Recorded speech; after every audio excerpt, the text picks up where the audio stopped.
Hey, it's Ben, Dead Guy Cardboard.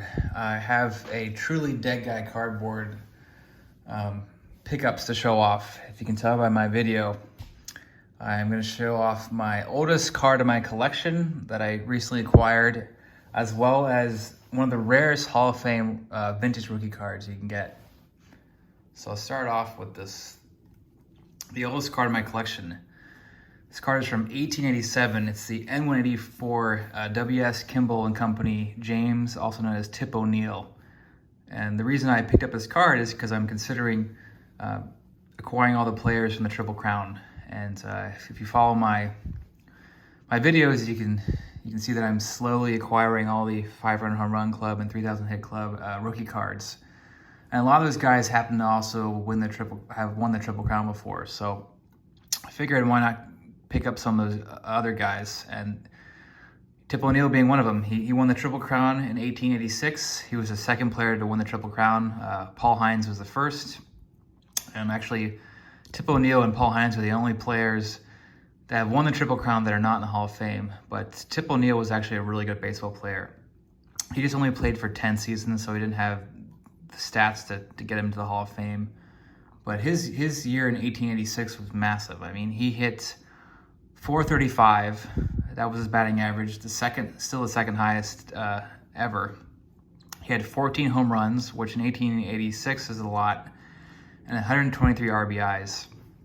His nickname nowadays is the Canadian Babe Ruth, and they have a Tip O'Neill Award every year in Major League Baseball for the best Canadian baseball player. So Joey Votto has won that award several times, being a Canadian. Yeah, and just a really cool looking card. This series actually is a multi-sport series. So there was bicycle riders, swimmers, jockeys. I think there was 4 to 5 baseball players, but Tip O'Neill is the coveted card from this set. The rest of the baseball players weren't that great. Certainly not at the caliber of Tip O'Neill. A lot of people are after this card. A lot of Canadian collectors and Triple Crown winner collectors. And I decided to pick up this one of his cards from this set because he's also in the N172 sets. I always love the old Judge N172 cards with the old photography. I'm just a little worried about displaying that card, the N172s, because I would love to have my Triple Crown winners displayed in a display case someday out of direct light, but I just feel like the N172s being very old photography, they'll fade, whereas this should hold up pretty well. So happy to pick that card up. Wasn't cheap, but considering how old it is, I was happy for what I got for it. This card was also not cheap, but I've had this on my watch list for a long time, and this card might have got me hooked on collecting this set. I've never actually collected an entire set, but I think these cards are actually pretty special. And it's started with this guy, the 1909 Colgan ships Joe Mccarthy. Now, Colgan's ships ran from 1909 to 1911, also called the E254s.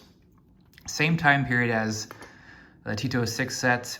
A lot of the similar Carl Horner portraits for the Tito 6 set are in this set.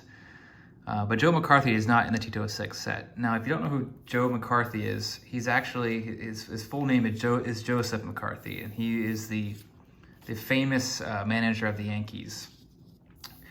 And some consider him to be like one of the best managers of all time. On all these best manager lists, you'll have like John McGraw, Casey Stengel, and Joseph McCarthy. McCarthy is primarily known for managing the Yankees during the 30s and 40s. The 30s with Gehrig and Babe Ruth, and he was just a dominant manager. His winning percentage in both regular and postseason are the highest in Major League's history. He's won 7 World Series, starting in 1932, and his last was in 1943. Inducted in the Hall of Fame in 1957. And why this card is really special and incredibly rare, one of the rarest Hall of Fame rookie cards. If you collect rookie cards of Hall of Famers, granted this is a manager, this is an extremely tough card to get. He has some cards from the 30s, like I think the 36 Worldwide Gum card. But if you want like his, true rookie card, his first appearance on a card, you have to get this card. And between PSA and SGC, there's a total pop of just 12 of these cards ever graded. There's 5 graded by PSA and 7 by SGC. There's only one higher graded in PSA. So this is a very, very, very tough card to come by for a Hall of Fame rookie card. I haven't held too many of these in person, and once I got one of these, I'm really loving them. The guy that I got this from, he had a bunch of Colgan chips he was getting rid of from his collection, and a bunch of rare ones. That one being very tough. The minor league players are tough. And then, let's get some water. I also picked up from this guy the Tris Speaker rookie card. It's in a 1, but I don't really care. These cards are tough, and this is Tris Speaker's rookie card. He also has a rookie card from the Tito 6 set, which I also have. But this card is by far much harder to get than Tito 6 card. These cards in general, the Colgan Chips cards, are far less popular than Tito 6 set, but they're far rarer to come by, which I think makes it pretty exciting when these come up on eBay. For example, there are 24 total Tris Speakers graded by SGC and PSA, whereas PSA alone has graded 1,094 Tris Speakers. I couldn't find out how many SGC has graded because their pop report's all messed up. I would gather between the two companies, there's at least 2,000, close to 2,000 Tris Speakers graded from Tito 6, but only 24 of the Colgan chips. And I also just love the portrait on a Tris Speaker in this card.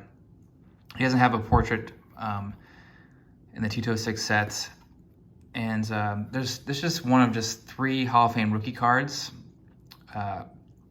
from the Colgan from the set, the Colgan Chips set. The other is Harry Hooper, which I do not have, and Harry Hooper has 2 cards. One is the National League designation, and the other is the American League designation. And so Harry Hopper's true rookie card is the National League. That was the one that was printed first by mistake. And that's also why PSA has the Boston American on these slabs, even though it's a mistake by PSA because there's only one variation of Tris Speaker. He didn't have a National League that was printed by mistake like Harry Hooper.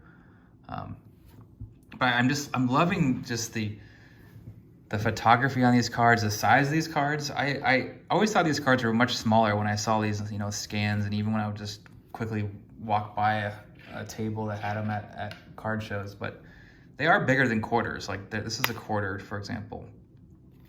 And they came in these circular tins, which aren't too hard to come by, but I need to get one of those tins. But when I got the bug, I started picking up more.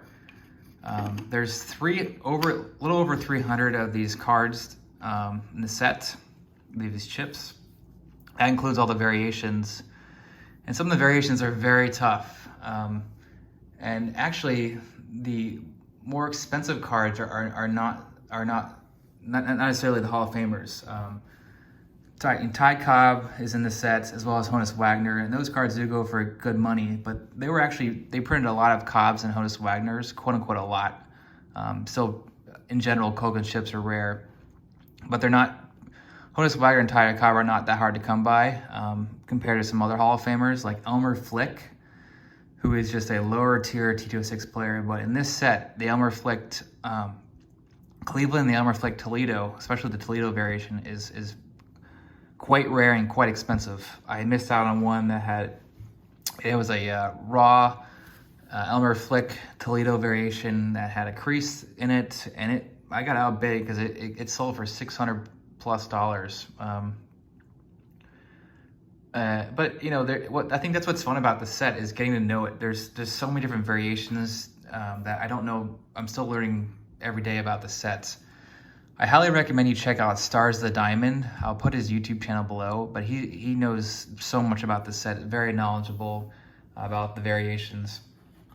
But typically the minor league players are a lot harder to come by. But like I said, in general, these cards don't come up too often. I mean, you can type in T206 and there'll be 20 T206s listed every, half day or something. But I might go and type in Colgan ships and I'll see the same Colgan ships for 4 days, no new listings in 4 days. So they don't pop up that often, which I think is funny. I think it's a lot more challenging than T206 set. I mean, you could theoretically pick up most of the T206s on eBay any day, but Colgan ships not so much, especially the variations. A lot of players got traded on different teams, so they had different team designations, and so I decided to pick up more of these cards.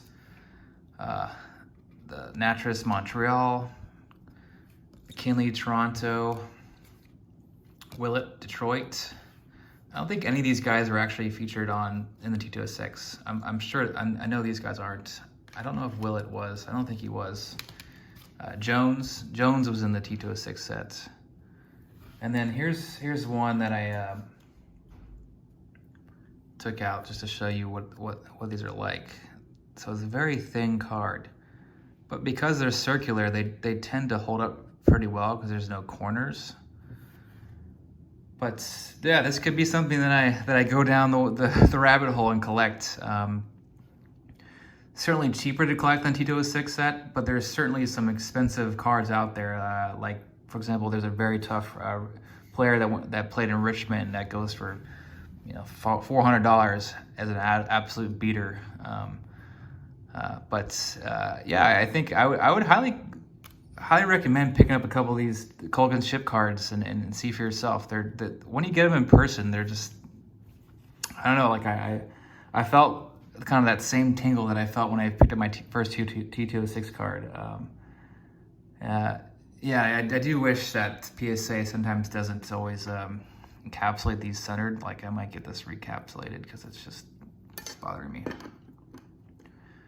Before I go, this is a card I won for an absolute steal, and I'm gonna probably sell it because I have some big cards I'd like to purchase, but this is a pretty big card. But literally got this for almost $1,000 less than they go for because the guy just had a terrible photo. It was poorly lit, it wasn't a scanner, and it's this gorgeous looking 1953 Bowman color Mickey Mantle PSA 5.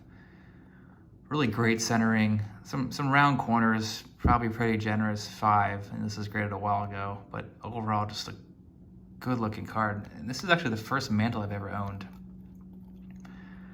I would say I'm renting this. I rarely show cards that I don't intend on keeping myself, but I just recently won this, so we'll see. If this makes my end of the year purchases, this will be a casket card, but yeah. Very happy with picking up an extremely rare Hall of Fame rookie card, just 12 graded, of one of the best managers of all time, and my oldest card from 1887. So that's it. Thanks for watching.